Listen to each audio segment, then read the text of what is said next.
Hello, everyone. Thank you for joining us for the Q1 and Q2 product updates for Fleet Focus N5. I'm Grace Delvecchio, and I'll be your moderator for today's session. I'm excited to be joined by our M5 Senior Product Manager, Trang Sangster, who will be walking us through the latest updates. Before we dive in, just a quick note, everyone has been muted to avoid any background noise. If you have any questions at any point during the presentation, please use the Q&A feature in Microsoft Teams. You'll find the Q&A icon. It looks like a speech bubble with a question mark in the top menu bar. Feel free to submit your questions at any time, and I'll be keeping an eye on them and will pass them along to Trang during the brief Q&A session at the end. And with that, I'll turn it over to you, Trang. Thank you, Grace. Can you see my screen okay? Looks beautiful. Okay, perfect. All right, like Grace said, I will be going over what's in 25.0 and 25.1 and what's coming on later in the year. So with that, I wanted to recap our release cadence and then go through the versions, and we'll end after that. We have been doing quarterly releases. So our 25.0 was released in March, right before Academy. And for those who went to Academy, it was on our hub machines for you guys to check it out. We just released 25.1 on May 7th. We are working on 25.2, and that will be released Q3. And for our 25.3, we will be releasing that at the end of Q3. And then, of course, with our last release of the year, we will be releasing that in Q4. So let's get right into it. These are 25.0 key highlights. So for those who went to Academy, this might be a repeat because I did do this in the What's New session. So on purchase order query screen, we added the vendor short name next to the vendor number column. This way, it's easier for you to see the vendor name and not have to hover over the vendor number as the tooltip. And we actually removed the tooltip since the information is right there for you to see. On the purchase order part request tab, we added a new field or a new column of unit department component. And that is for when you make a part request to a work order. Obviously, that work order is tied to a unit. And so suggestions you guys wanted that we would like to see the unit number. So we added that there. As we added that, we also added the notes and attachments icon.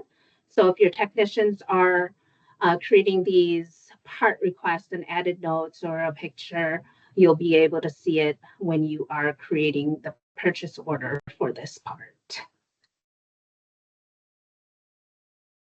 We added a new enhancement to the unit copy screen, and that is to copy over the expected delivery date. So when that is checkmarked, that delivery date on the unit purchase requisition will be carried over to all the units that you copied, and the new field will be displayed only on unit name. We did a lot of LOB improvements. As these requests come in, we'll group them together. And for this, we added the availability status code on the unit list screen. So if you are using availability status codes, you can now filter them in the LOB and add them to your results. On the employee main LOB, we added a lot of filters as well.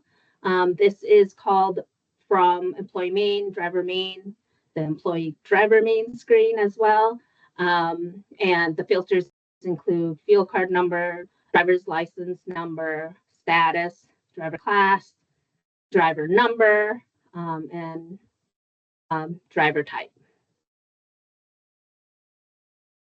We also did an enhancement on the vendor LOB. So if your vendor record has a corporate vendor number we added that corporate vendor number to the LOB. So when you're looking up your vendors, you can look them up by the corporate vendor number.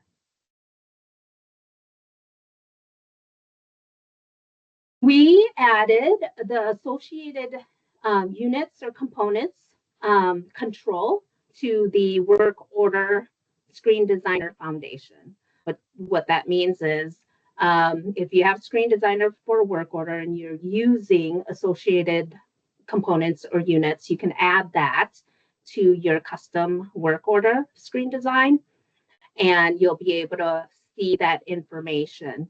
It is the same control that is on unit main, but we enhanced it a little bit more. Instead of just showing the component number or unit number, we added the year, make, model, and the description of the unit or component.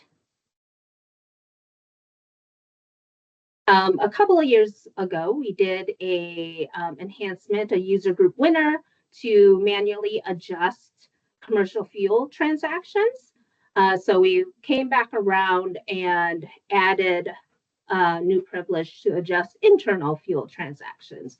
This is done on the product inquiry by unit screen, and you do have to have the privilege to be able to adjust these internal fuel transactions.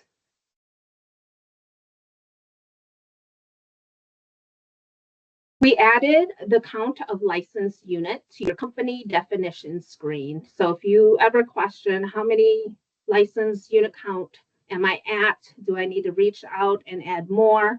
The information is there now on company definition. And for those who have unlimited, it will display unlimited. And this is the count for all companies. So if you have multi-company, this will count for all of your companies. We expanded the direct account field to show all of the 125 characters. For those who have very large account numbers, you will be able to see all 125 characters. We added a new system flag to default the meter date, either from open work order or the current date and time. This is for companies who have open work orders, and it actually opens for a long period of time, and it exceeds the MCC. They get caught where the system will do the check on the meters. And so if you set this as current meter date and time, then it'll record that the date is current rather than back to the open work order date.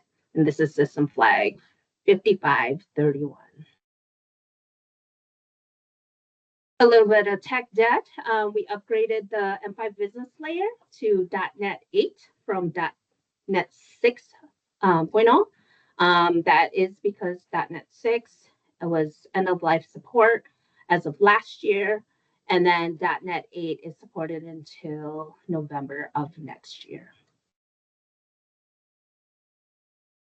In our reservation smart app, we have a new feature where you can actually, on your reservation, let the system know that you picked up the vehicle, and then also be able to then drop it off. So if you have an unmanned motor pool location and you created a reservation, when you go to pick up your vehicle, you can click that pickup. Same thing when you drop off, that will help with your motor pool availability.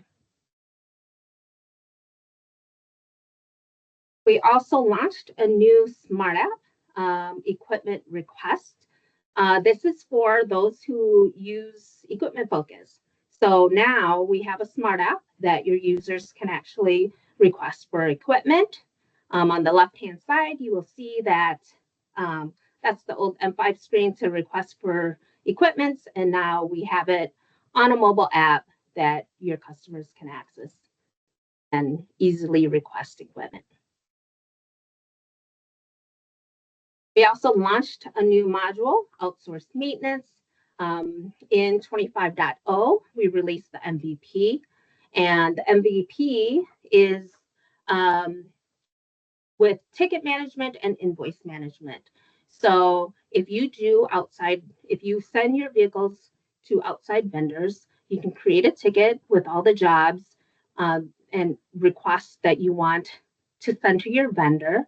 And then once the vendor gets approved to do the work, they can send back an invoice and tie that ticket with that invoice and then complete that work order. It creates a commercial work order for you, and then billing will then pick it up and then bill the appropriate departments. Moving on to 25.1. We have a new enhancement. It's a new system flag for those who require a contract for every single purchase order line. So this system flag will turn it on, and on the purchase order, you will not be able to order any parts that's not on a contract. This goes for getting from different vendor contracts for part requests and other requisitions. If this is turned on, then the contract check will be there. And if you try to add a PO line that does not have a contract, you will get an error message.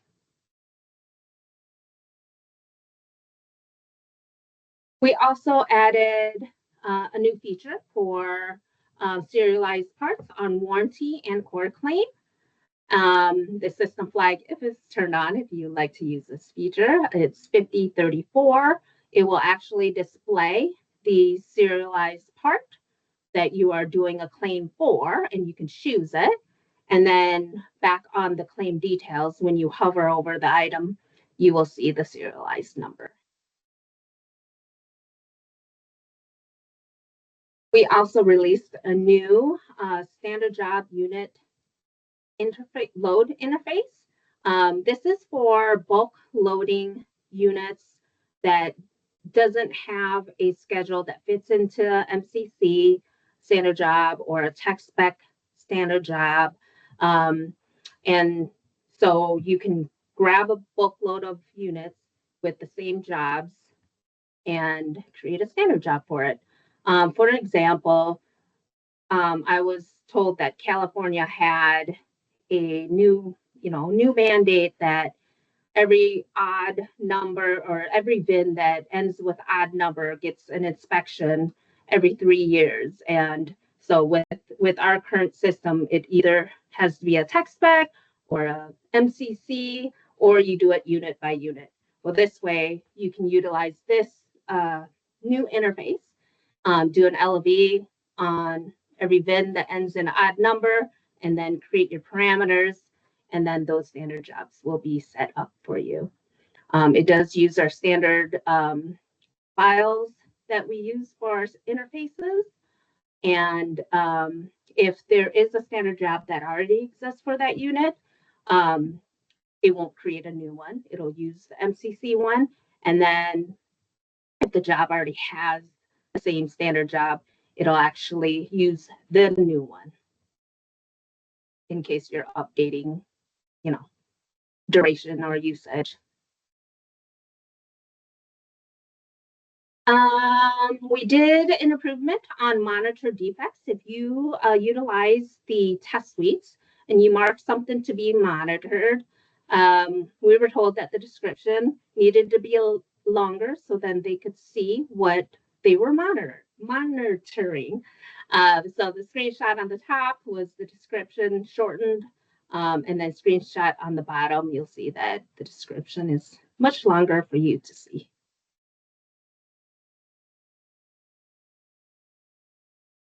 We added a new privilege to be able to adjust consignment parts upward. So if you have this privilege, then you would be able to do part inventory adjustments the way you normally would. But if you do not have this privilege, then You cannot adjust any parts that's marked as consignment above what the quantity on hand says.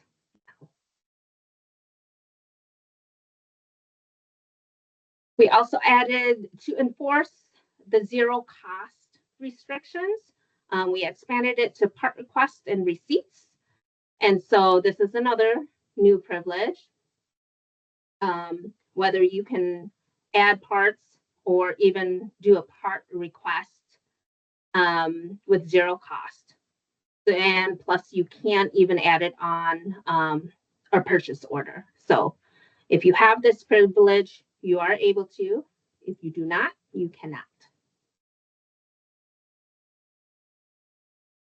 We also modified the task allocator in Edge to show the shift available hours or the employees available hours. And that is set on system flag 5424. And here I have screenshots on it. They're kind of small to show you that the left-hand side is the shift hours. So if the shift is set for 8 hours a day and there are two technicians, it'll show a total of 16 hours available for that shift. But if you want it to see by employee and one employee works 8 hours, one employee works 7 hours, on the right hand side, if it's set to 2, you'll see that the available hours to allocate work to is 15 hours. And then what's coming soon? We will still continue to work on outsourced maintenance phase 2 on the vendor notifications, and I will go into detail on all of these. Quote estimates, equipment focus portal, some modernization, Power BI, and much more stuff coming. So with our outsourced maintenance that I said that we released in 25.0, we are working on vendor notifications. What does that mean? It means that if you are wanting to send your work out to a vendor, you don't have to set up every single vendor to go into your M5 system, right? So what we've done is create this notification where it's a secured link, and they will see the information on the ticket, all the jobs that are requested, any work that was done, and enter in their estimates.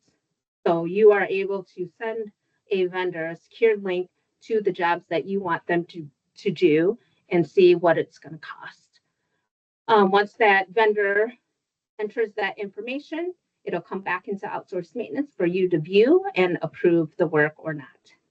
And then if you approve it or if you deny it, it sends out another notification for them to view any notes, any approved jobs for them to go ahead and do the job, or any denied jobs like, hey, that costs too much or there's too much downtime. Don't worry about these jobs. So streamlines the communication without having for you to put every single one of your vendors a login into your system. Quote estimates. This is for internal interdepartment quotes for estimates between departments. So this will be estimates asking if the one department should do the work. And we are going to do this within the work order screen designer. So you can actually create your screen to show estimates of work that needs to be approved. The approval process will also be within the work order screen designer screen, and you'll get notifications. So you would create within the work order screen designer not only the estimates, but then the approval workflow, and then the notifications. We use Notification Manager. Equipment Focus Portal. So if you are utilizing Equipment Focus, we are doing a portal within Edge for your checking in and checking out. Because if you get your equipment requests, you're pretty much mobile, right? And you're looking around to get this equipment ready. So it will be in our one of our newer Edge portals. So you can check in, and when they drop it off, or check out, and then when they drop it off, check it back in. We are also working on Power BI MVP. Right now we are in beta, and we're doing an embedded version of Power BI. So there will be more to come, but our intent is, for you to be able to create easy reports, kind of like easy button to grab information. And then the modernization. We are working on our login page. That is being done as I speak right now. But then you'll be able to see our uniform products have the same login. So when you're using an AssetWorks product, you'll know it's from AssetWorks. So we are working on that. It'll have a new look and feel. Just to go through, after we do the login page, we'll start on the navigation portion of it. You will see that, little subtle differences where the left-hand side are the menus, the search is still there, your favorites and your history is still there, your target window, everything that's important. We have sent out surveys for feedback. And so we are working on the navigation to be next after we launch out the login page. And then you will see that it will have the look and feel of Edge. This is Edge here that I'm showing you. And what we have done and what it will be released shortly, added a little icon for M5. So then that way, while your technicians or supervisor, storekeeper are in Edge and they need to jump back to M5 for information, they don't need a separate login. It will actually log them into M5. And then Quest. What is Quest? We launched Quest at Academy. It is our learning management system. It is for you and your teams to learn M5. It is available right now. The first course is Technicians for Beginners. You can see the little platform there. And then you can, as you know, last year we did a year in review. We started doing these quarterly updates. So we wanted to hear from you, your feedback on these updates of the releases, because we know not all of you guys can go to Academy, and that's how we used to do our releases and our updates there. And once a year is a long time to know what's in each release, right? So if you can take a moment and just take a little survey for us, we would really appreciate it. And that are the key highlights for 25.0 and 25.1. A little bit of preview of what we're working on. Okay, thank you. All right, thank you, Trang. So we're now going to open up the floor for some questions. Just one final reminder, if you have any questions, just use the Q&A icon located at the top of the menu. I know some people say that the Q&A is not working for them. If that's the case for you, just pop it in the chat and I'll relay them to Trang.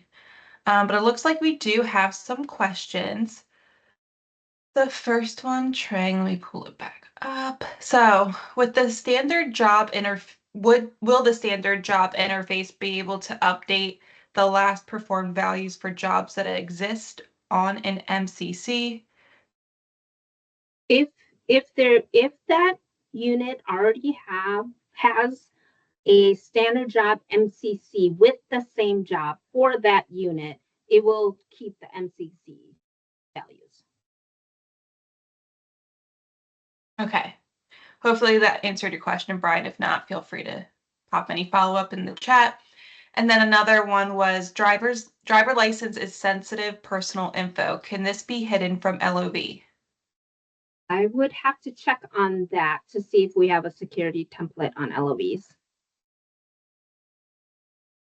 All right. And then can the new standard job interface be used to update the last PM date and or mileage on existing jobs?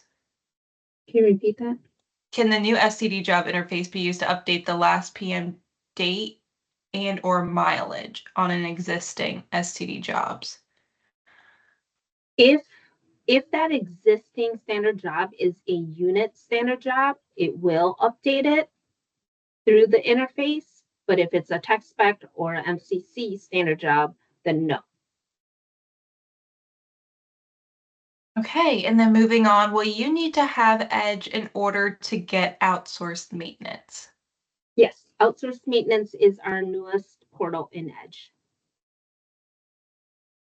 Moving on, for equipment focus, there is a new smart app for equipment request. Will that be available in the Edge portal as well? Yes, so currently the equipment request is through the Smart app.